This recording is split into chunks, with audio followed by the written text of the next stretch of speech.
It is 3 a.m., the house is quiet, the world is asleep, but you are staring at the ceiling. There is a subtle, gnawing pressure in your chest.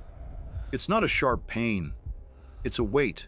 It is the weight of the unread notification from your bank app. It is the mental calculation you ran at dinner when the bill arrived, the split-second hesitation before you handed over your card, praying the chip reader didn't decline. You make good money. On paper, you are successful. You have the job, the title, the car, and the apartment. You are generating cash flow that your parents would have considered a fortune. And yet, at the end of every single month, the water level in your bank account drops back to zero.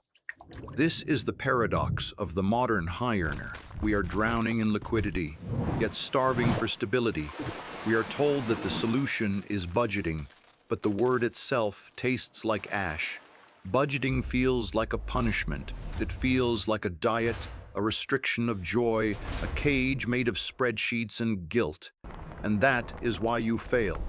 You fail because you are fighting human nature. You are trying to use willpower to fight an economic system designed by trillion-dollar algorithms to extract capital from your pocket the moment it arrives. Today, we are going to stop budgeting. We are going to stop restricting. Instead, we are going to build a machine. We are going to deploy a capital allocation protocol used by the wealthy to automate their freedom. It is called the 50-30-230 rule, but we are not going to look at it as a simple pie chart. We are going to deconstruct it as a psychological firewall that separates you from financial ruin. We will take a theoretical monthly income of $6,000, a standard for a principled professional, and we will surgically divide it into 3 buckets: the fortress, the lifestyle, and the future. By the end of this audio, you will not just understand where your money is going. You will understand how to reclaim your sleep at 3 a.m. This is the mechanics of attention. Let's begin. Let's address the elephant in the room. Why do traditional budgets fail? They fail for the same reason crash diets fail. They rely on no, I can't have that coffee. No, I can't go to that dinner. No, I can't upgrade my phone. When you live in a state of constant no, your brain enters a scarcity mindset. Cortisol levels rise, your decision-making fatigue sets in, and eventually, usually after a stressful week at work, the dam breaks. You revenge spend. You blow $400 on a dinner or $200 on online shopping just to feel a hit of dopamine, to feel like you are in control.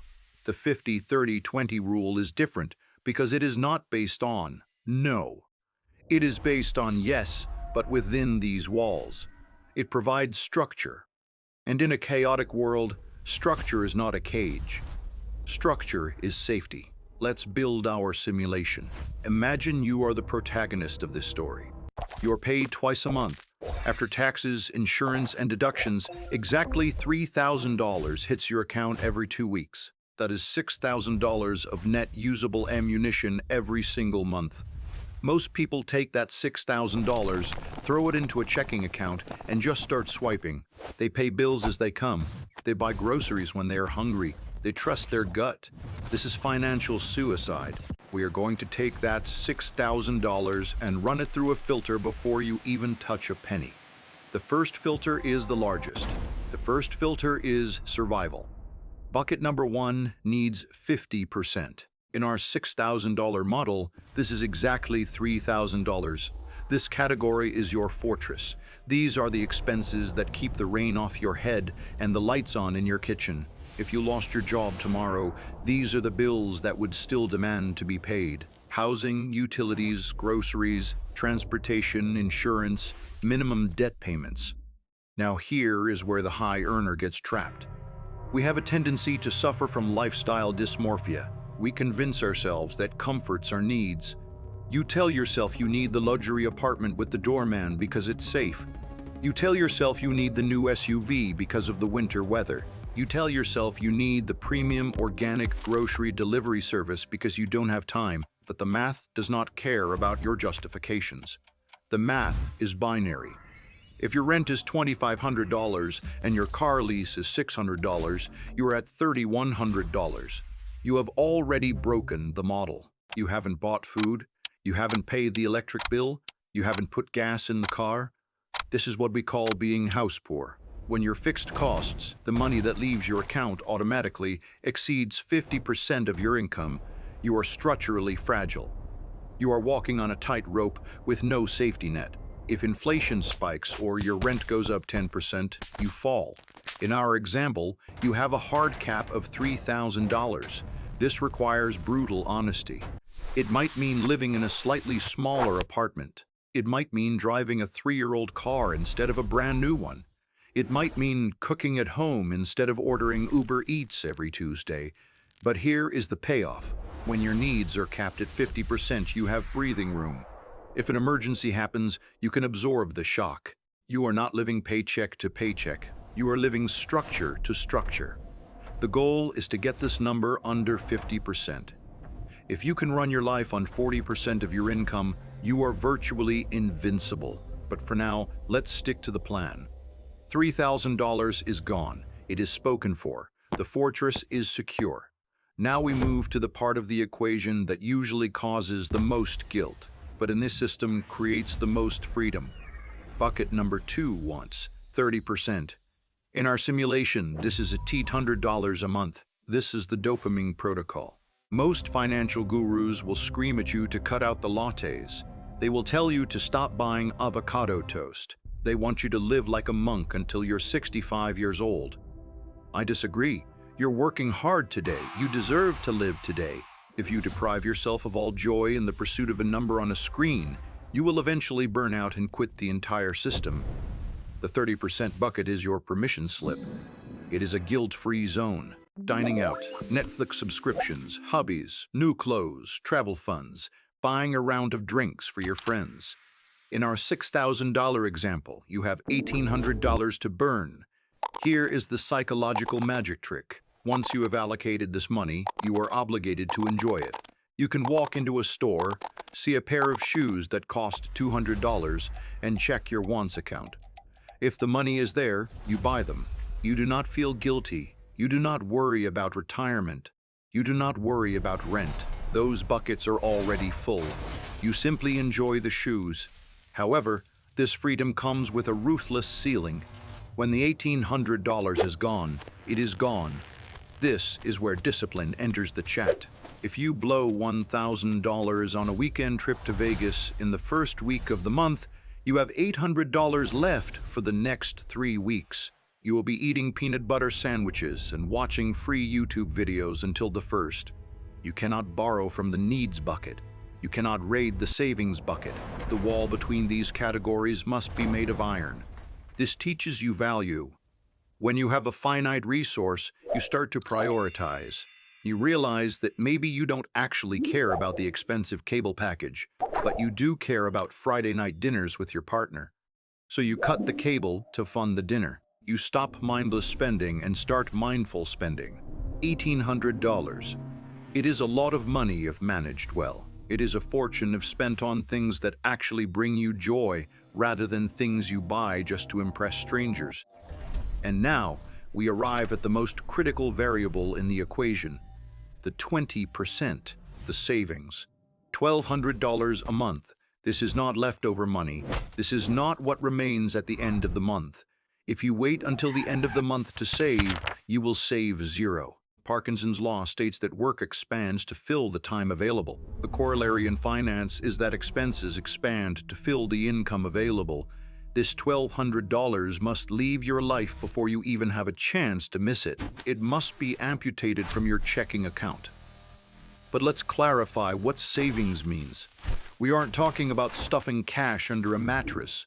We are talking about buying your future freedom. Let's look at the nuances, because this is where the wealthy separate themselves from the average. Savings includes your investments, includes your 401k, includes your Roth IRA. Let's go back to your job. You make a gross salary. Your employer offers a 401k match. Let's say you contribute 6% of your pre-tax income to your 401k to get the match. Guess what? That counts. That 6% is part of your 20% bucket. So if you're putting 6% into a 401k, you only need to find another 14% from your net pay. Maybe you open a Roth IRA and max that out. Maybe you build a high-yield savings account for a down payment on a house. Maybe you buy index funds in a brokerage account. The vehicle doesn't matter as much as the habit. $1,200 a month, $14,400 a year. Let me tell you what $1,200 a month does over time. If you invest that money in the S&P 500 with an average return of 10% over 30 years, do you know what you have? You have over $2,000. But it's not just about being a millionaire when you're 60. It's about the forget-you money you have when you're 40. It's the ability to quit a toxic job because you have 2 years of expenses in the bank. It's the ability to start a business. It's the ability to sleep at night when the economy crashes, knowing your fortress is secure. The 20% bucket is a tax you pay to your future self. Every time you skip a contribution, you are stealing from the old man or old woman you will one day become. Do not steal from them. They need that money more than you need a second luxury car today. Needs, wants, savings, $50,000, $37,000, $3,000, $30,000, $800, $1,200. The math is 4th grade level. The execution is military-grade discipline. But here is the final secret. You should not be doing this math every month. You should not be sitting at the kitchen table with a calculator, sweating over receipts. That is the old way. That is the way of stress. You need to automate. Set up your direct deposit. Have 20% go automatically to your investment accounts. You never even see it. Have a remainder hit your checking account. Set up auto-pay for your rent and utilities.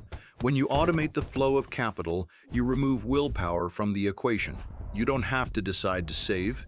It just happens. You don't have to decide to pay bills. It just happens.